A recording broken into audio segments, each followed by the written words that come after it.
The Prime Initiative. So the time was December 25th, 1993. A year prior to that, the LA riots happened. And I was living in downtown Los Angeles at the time. And anyone who lived through the Los Angeles riots can attest to this. Man, it was a time. It was Los Angeles crime ridden, riots happening, looting happening, just crime everywhere in Los Angeles. Well, not only downtown, but just the surrounding areas, right? Fires breaking out. It was utter chaos, right? But people started to come together. If you guys don't remember, we had neighborhoods coming together, blocking off certain sections of the street, defending bodegas, defending markets. It was kind of a sight to see. I remember I would ride my bike and I would go to my favorite bodega at that time when the riots were happening. And I mean, I pretended I was doing something. I had a I had a stick that I found, and I told the guy that I was going to help him defend. That was pretty ridiculous, but it was chaos nonetheless, right? But here comes Tombstone a year later, and going back to what transpired in the LA riots, it was heartwarming to see people coming together, having that establishment of brotherhood, right? We're here to defend, we're here to stop the crime, to stop the wrongdoing. When Tombstone came out, man, what an iconic movie that is. And if you haven't seen Tombstone, I gotta say, stop watching this, go watch Tombstone now. This movie is quite possibly one of the best movies ever made. Iconic, a man's man movie, right? Well, anyone can see it really, but it's a man's man movie. There was one thing evidently clear when I saw this in the theaters when I was a child, is I told myself, man, I gotta grow a mustache ASAP. But it was a time, and this movie is obviously pertaining to Wyatt Earp as a U.S. Marshal, coming together with his brothers and his friend Doc Holliday to defend the town of Tombstone against the cowboys and all that tyrannical bullshit that's happening and the corruption. Man, it's an awesome movie. And man, does it give you some fuel to do the right thing, right? I think anyone in law enforcement can attest to something like that. However, as awesome as that movie was, things don't always pan out like they do in Hollywood movies, right? And anyone who lives in California can attest to that. There was an atrocity that happened with one of our very own first responders, a Los Angeles County Sheriff's deputy by the name of Trevor Kirk, a hardworking man who has two small kids at home, was just doing his job. And before he knew it, he was getting thrown under the bus by the corruptive sheriff, Robert E. Luna. And just like how things go in California and its corruptive, tyrannical bullshit, ruled by particular liberal and democratic narratives, Deputy Kirk is facing 10 years in prison for doing his job, looking after us. And those of you guys who don't know fully what's happening with Trevor Kirk and his story, I will go ahead and put several links on the bottom explaining what happened under the ridiculous puppet that of Sheriff Luna. But moving forward with that, this is the time now when the Brotherhood comes into play. And what I mean by Brotherhood, I don't only mean the Los Angeles County Sheriff's Department. I mean people in general, civilians, the public. To better clarify everything, here is a text that was sent out to the Resiliency Project, a nonprofit organization that is there to assist line personnel of Los Angeles County Sheriff's, or really everywhere in California, to assist them in particular issues, whether it be peer support, you name it. They're there to help out. And we're going to go ahead and read this. And this is, again, one of our first responders, a Los Angeles County Sheriff's deputy. It puts things into perspective. And this is a big deal. And the reason why this is a big deal, just so everyone has an understanding, is that the Los Angeles County Sheriff Department's line staff, meaning the people who work there, it could be a deputy, security officer, a custody assistant, it could be nurses, it could be, you name it, the psychological staff. They cannot speak up. That's what people are not understanding. The line personnel cannot speak up for anything. There will be retaliation like no other. And that retaliation could come in many different forms. And all of it is hidden. It's all hidden from the media. It's hidden from us, the public. Us as civilians, we have kind of a understanding as to what retaliation can mean, right? But it's nowhere to the degree of the retaliation that is happening within Los Angeles County Sheriff's Department. This is why they are suffering in silence. The majority of us have family inside. I personally do not have family inside, but I know very close people of mine that have family inside, whether it be their wives, their husbands, their daughters, their sons, their moms, their dads, you name it. People have someone in there. Los Angeles County Sheriff's Department consists of, well, I think the max was 10,300, maybe. They're roughly at 7,000. People are dropping like flies, whether it be from particular issues that are transpiring within the department that we're going to get into, or they just straight up and leave because they're sick of the bullshit, right? These are the people that are there to help us. Okay, so I'm going to go ahead and read this. This is a text that was sent out by a deputy to the Resiliency Project, okay? A lot of it was redacted for obvious safety reasons. I was hired on, redacted, have been working as a deputy sheriff for about 3 years now. I'm currently redacted, and it's frightening seeing and hearing everything that is going on. I wanted to do nothing more than be a patrol deputy in Los Angeles County, more specifically in the redacted area. Every passing month that goes by since Luna has been placed in that position, I fear that I'm next. And he's referring to being thrown under the bus, like Sheriff Luna threw Deputy Trevor Kirk under the bus and now is facing 10 years in federal prison. Every passing month that goes by since Luna has been placed in that position, I fear that I'm next. I feel for the citizens of LA County and fear that this place will be overrun by criminals and there will be no one left to save them. That's correct. These men and women are the ones that are standing in between us and some dangerous bullshit. Kind of puts things into perspective, huh? Our heroes need saving too. And guess who's going to do that? It's going to be us, the public, the citizens. Even now, I vow to focus on making sure I make it home, even if that means I don't respond to certain things because I'm a white cop. No one wants to fucking say it, but that's fucking true. That's what it is. All right? The particular situation that happened with Trevor Kirk was a political bullshit. White cops are being persecuted. I mean, really, just cops in general. Cops in general. But more so, white cops, right? It's just how it is. Welcome to California, right? This radicalism needs to be stopped, and we need help from the federal government. The people in power in California make rules that they feel don't apply to them and use a double standard policy. It's very apparent with the Trevor Kirk case. And again, if you're watching this on YouTube, I'm going to go ahead and put several links as to his story at the bottom. As far as Instagram is concerned, they need to work on their fucking link attachment. If you guys want any type of information, I will give it to you when I can. And in comment here, it says the fallout of hashtag Trevor Kirk's case and Luna's involvement will have unprecedented consequences on the department, the entire law enforcement community, and residents of LA County. This is the hill. This is the time. Do not stay silent. And they're right. You know, again, going back into the Los Angeles riots, when I was a child and I saw this, and I continuously see it as an adult. Cops are there to assist. They're that line. They're that thin line that is stopping the crime and the bullshit just coming knocking at our door.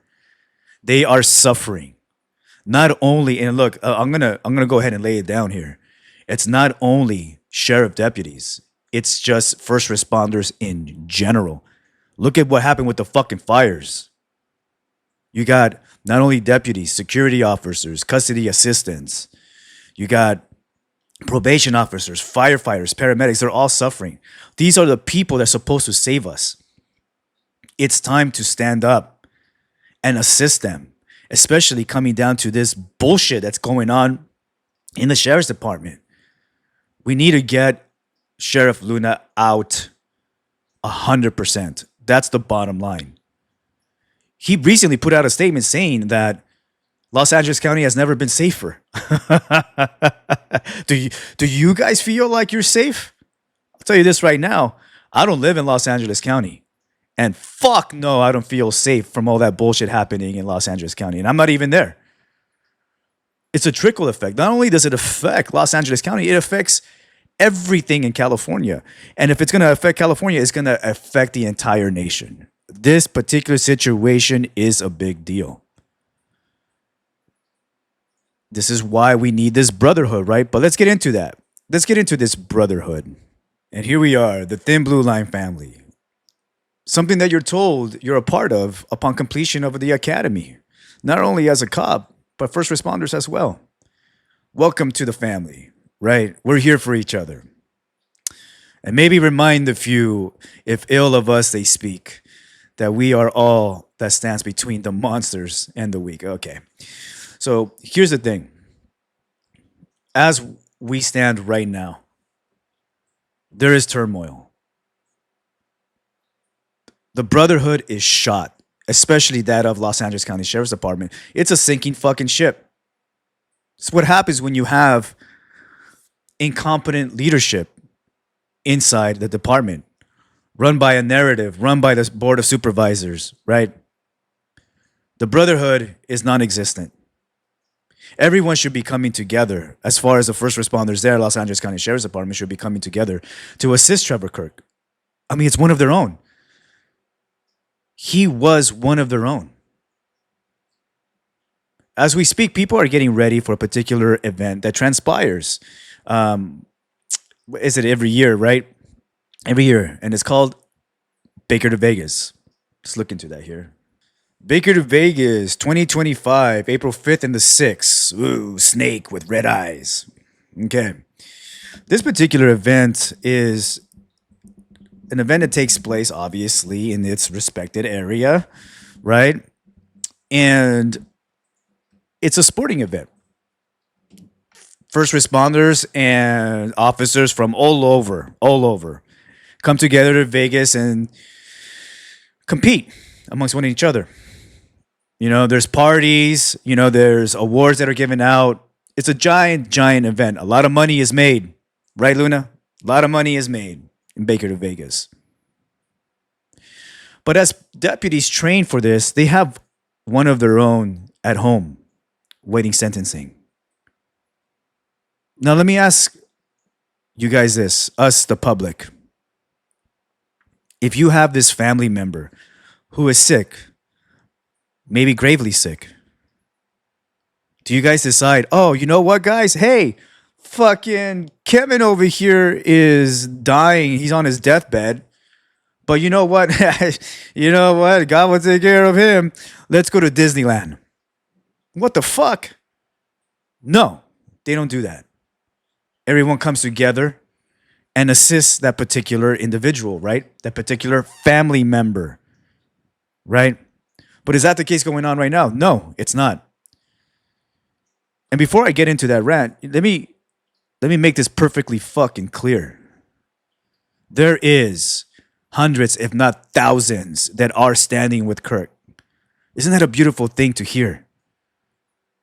Our first responders are standing together for the most part, are there for Kirk amongst one of the most hardest times of his life, right? They're there assisting. There's not only the line staff, but civilians as well. We're coming together to assist Kirk, family members, against this tyrannical bullshit that is transpiring. But just in the tradition of Los Angeles County Sheriff's Department, not everyone's doing that. In fact, someone don't straight up give a flying fuck what happens. How does that make you feel? I'll tell you what, as a civilian, I can't stand that shit. They are there to back one each other up. That's how it is. But that's not the case. And that's unfortunate. Let me read you some comments here. And this was given to me by prestigious people in a department, not only in the sheriff's department, but these are prestigious law enforcement officers. Okay, not all of them are in the department. So I want to make sure that's perfectly clear. But this is coming from them just to give you a better understanding as to what's going on. So here's a message that was sent to me by a prestigious law enforcement officer. And obviously, I'm not putting his or her name on here because of retaliation. I mean, it will be a death sentence for this person if they find out he wrote this, right? So let's get into it here real quick. Talking about the Brotherhood. I asked them specifically, I asked these prestigious Leos, what do you think about the Brotherhood in Los Angeles County Sheriff's Department? And this is what they told me. The police brotherhood is forged out of the camaraderie of the academy. Officers and deputies learn early on that as one cohesive unit, a group of complete strangers can go into battle and emerge victors. That early training continues into patrol and the jails, custody. We need to have each other's backs because our lives sometimes depends on it. Agreed. Members of the department need to have a common bond of knowing they're being backed up in the most dire of circumstances. Just because a deputy promotes or becomes a union leader doesn't mean they forget those left in the trenches, still fighting the battles. The elitism we see creating distrust are from self-serving narcissists dedicated to one mission, and that is elevating themselves while letting the deputies they represent being hung or out to dry. That is one of our first responders saying that. And he's 100% correct. That's how it is. That's what they're dealing with right now. Here's another one. Here's the other one. Same question. Yeah, man, the biggest thing I saw, particularly on my time in patrol, is leadership doesn't want independent thinkers or people who think critically. They want obedient yes men to use and dispose of as they please. If you are in their inner circle because you kiss ass and blow the right people, you've got it made. That is correct. This is where cliques get formed. There were people getting no-call cars, a few months of training, getting chill spots, etc., because they were cool with the right supervisors. Some of these guys couldn't tell their elbows from their asses. You'd be scared to have them on a call with you, but their stupidity was rewarded with less work. And that's true. You know, with this particular individual was in patrol for some particular time, and it's a whole different beast when you're there, right? You know, just so you guys have an understanding, you know, deputies come in many different forms. There's deputies that work in courts, there's deputies that work in custody, and there's deputies that are on patrol. Each one has his pros and cons, right? Each one has his own sense of dangers as well. You know, so whenever you get a particular partner who hasn't really earned that spot to be there, it becomes an issue. It becomes a officer safety issue because they don't have the particular qualifications to deal with particular dire circumstances. I mean, it's kind of common sense, right? Let's move on. Cops in LASD, Los Angeles Sheriff's Department, are nothing more than political pawns for supervisors to use to climb the ranks. And it's honestly really sad. I hear other departments are a lot better, but obviously we always think the grass is greener on the other side, so who knows? I mean, that's the other thing too, right? We get a lot of comments when we do these posts like, hey guys, you got to lateral over, transfer over, get out of there. They're right to a degree, right? But sometimes that's a little bit more difficult than anything. You know, it's hard. It's hard for these first responders just to pick up and go. You know, a lot of them get established in there or whatever the case is, right? It's not easy. It's not easy. Here, I have one more here for you guys because I don't want to overburden you with this. One more. Let's take a look at this. Okay, here's the other message I received. One of hundreds. Let's look at this here. I would say that the concept of brotherhood is easier than the actual practice of brotherhood. We all say that we're brothers and sisters in law enforcement, but during tough times like now, people begin to worry about the real possibility of getting your head chopped off by insecure brass. The secret is to let each other know we are going to be there for each other, no matter what. And then practice what we preach. Be honest, be realistic, and always think things through. Don't go off the half cocked. The more mature and thoughtful we all are during tough times, the greater the chance that even the other side will take a step back and consider your side of the argument. So you see, guys, again, this is to the public. There you have it. You know, Brotherhood is divided for sure, for sure. There are hundreds, if not thousands, that are backing up their fellow partner Kirk. And then there's some that just really don't give a fuck. And to the people that have family as law enforcement officers, first responders in general, and again, I'm referring, when I say first responders, look, to me, first responders means really anyone in a particular role that is assisting the public. And you have the deputies, you have the police officers, the firefighters, the paramedics, the security officers. You got the medical staff at the hospitals, the medical staff in custody. You know, all of these particular people are under this same bullshit. They're dealing with this. These people are dealing with this on a continuous basis in the county of Los Angeles due to the poor leadership. So to those who have family inside, keep in mind one thing, people, whether it be a husband that you have at home, or rather a husband that's a first responder, a wife that's a first responder, or, you know, sons, daughters, parents that are first responders, keep one thing in mind. Sometimes they just don't want to talk about the shit they're dealing with. This is dire stuff that they're dealing with, okay? When they come home, they want to come home to a particular zen place, a lovable family, right? For the most part. So if they get quiet about work, you can't really blame them. And I'm telling you guys this. They don't mean to stay quiet because they just don't want to talk about it. The reason being is because they just don't want to bring you into it. And I guarantee you, the next day when they get back in there, they're going to deal with this shit all over again. Why would they want to talk about that at home, their place of zen? So I guess the next question comes, well, what can we do, Prime, to assist? Well, there's a lot you can do. You know, having this knowledge as to what they're dealing with is extremely important. It's extremely important. They're dealing with a lot. This is crucial times. And this is going to shape not only what's happening in California, but all over the country. Right? I say just be patient. Be patient with your fellow first responder. You know, be there. Even if you have to ask them every day, hey, I'm here for whenever, you know, continue to be that supportive unit. That's what they need. Because I'm telling you guys this right now, they're not getting the support at work at all. There is no support. And in fact, it's not only the brass, it's their own partners. Their own partners throw them under the bus. And here, you know what? Let me explain why. Here's a couple that sent me these two particular messages.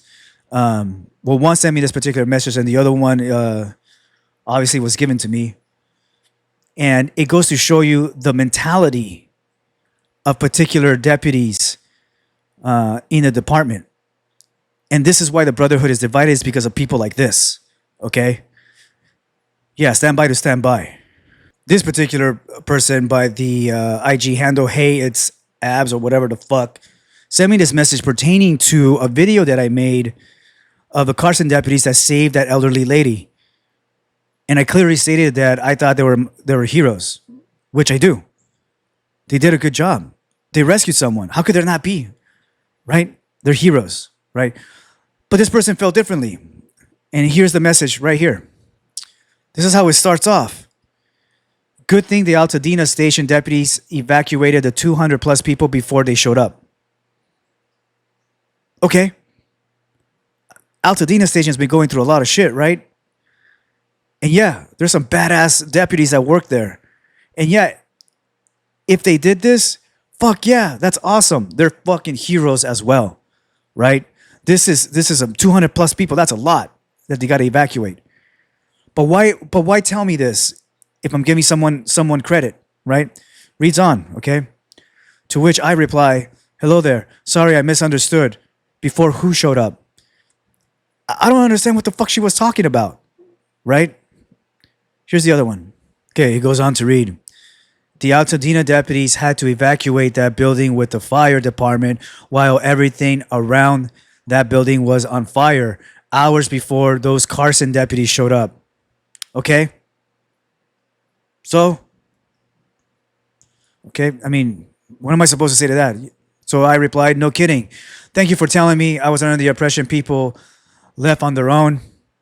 I'll make sure the deputies and fire department of Altadena get recognized as well. Thank you, and I apologize for the early text. This was fucking early as fuck. I think it was like 3 in the morning. I don't remember. But I mean, it goes to show you, like there's a lot of people responsible, a lot of heroes. Not only the Altadena station, but what about the firefighters that assisted there as well, right? Fucking amazing. But even though if they did that, that old lady was still there, and she still got rescued, right? So, to which she responds, those Carson deputies, in quotation marks, rescued that woman when the buildings surrounding were not on fire anymore. But thank you. What the fuck? Again, she still got rescued. Stop hating. Shut the fuck up. All you're doing is asking for attention, just like in the academy. Yeah, I know all about it. All right. Moving forward, here's another one. All right. Well, here is a post by this user handle, Rick Charles. All right. Female deputy at a particular station. Here we go. So she went early in the morning, like 7 o'clock in the morning, to go qualify at the gun range, because you got to do that ever so often. It's like every other month, I believe. Don't remember. To which she stated and took a picture of the deputies there, trying to fucking qualify on a Sunday. Here we go. Some deputies here. 2 striper there. The funny thing is that I know these people too. They're just there trying to qualify like anybody else, right? To which she stated, all custody deps, not real cops. Not real cops. You see my point right here? What the fuck is your problem, bitch? Are you on a rag? Does this show brotherhood and unity? This is what they're dealing with, everyone. Your family members that are inside the department, your friends, these people that are supposed to be protecting us. You got deputies like this person right over here who's on a fucking rag just because she has to qualify and she has to wait in line, right? Not real cops. There's a giant feud with that. There's patrol deputies, there's custody deputies, there's court deputies. They're all fucking deputies. I look up to all of these guys. All of us do. They are there to serve the public. How can we possibly trust deputies like this that continuously talk shit and throw their own partners under the bus like that? Well, Rick Charles, whatever the fuck your user handle is, you know what real cops don't do? They don't do shit like this. This is a disgrace. Got here at 7:30 a.m. and still waiting, angry as fuck. Okay. You know what? There's something called Midol. You should look into that. All right? Anyway, this is the kind of stuff that the deputies are dealing with. But they can't speak up because you never know who's listening, right? Just like this person right over here. Just like this person right over here. Right? But it gets better. It gets better. The Sheriff's Department Information Bureau has been asking around to see who's talking, right? Typical shit, right? Deputies stand up because they can't stand up to them. They'll get retaliated against, right? So what do? They go up to people like Resiliency Project and other people that are trying to assist, right? And they let them know what's going on so we can make this public. Because if not, how are we supposed to know? You and I, the public, how are we supposed to know what's going on if they don't speak up? They're not speaking up because they can't, because of retaliation. I can't stress that enough. And here's a letter going back to the SIB unit, letting them know.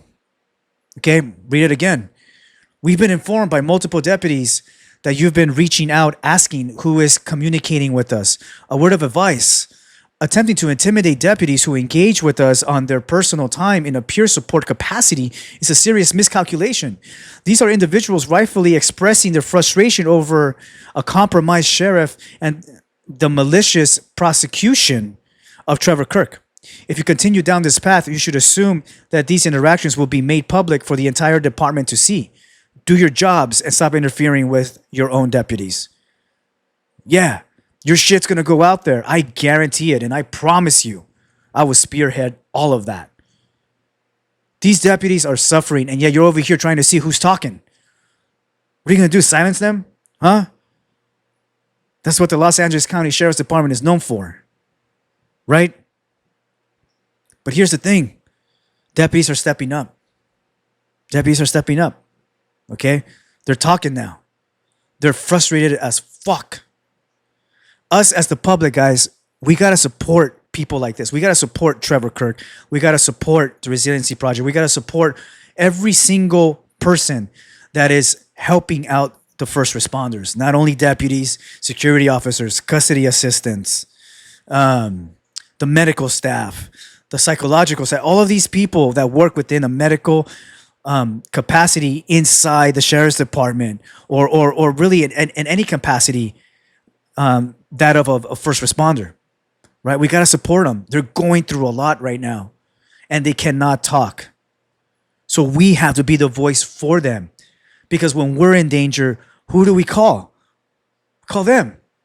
When there's shit going down, we call them, right? That's how it works, guys. So there you go. The Brotherhood in a nutshell. You know, deputies are struggling. There is no brotherhood. There is no brotherhood right now. But the ray of sunshine here, to those deputies, the hundreds, if not thousands of deputies and line personnel that are actively trying to assist Deputy Kirk in this, protesting and trying to boycott the Baker to Vegas, you know, I commend you. Thank you. You guys are stepping up, and it's heartwarming to see. But I leave you guys with this message, and I'm talking to the deputies right now. To those that refuse to boycott the Baker to Vegas and refuse to stand up and assist their own in this particular situation, just let them be. You know who you are. To you line staff that are actively helping out, those stations that are boycotting, that are refusing to go to Baker to Vegas, those stations, those deputies, those line personnel that are actively trying to do something to help out their partner, my hat's off to you. Thank you. And to all those other ones, deputies, just let them be. The truth comes out eventually, right? It will be known who does assist and who doesn't. That's just how it works. Just let them be. There's no reason to, that's who they are. It's clear to see what their actual intent is. A lot of the deputies that are going to Baker to Vegas are saying, oh, well, it's for camaraderie. It's for camaraderie. We do this for the Brotherhood. Right. You know what else is good for camaraderie? Backing up your fucking partners, dumbasses. That builds camaraderie. But who am I? Just a civvy, right? Just a civvy. Thin Blue Line family, my fucking ass. The Prime Initiative.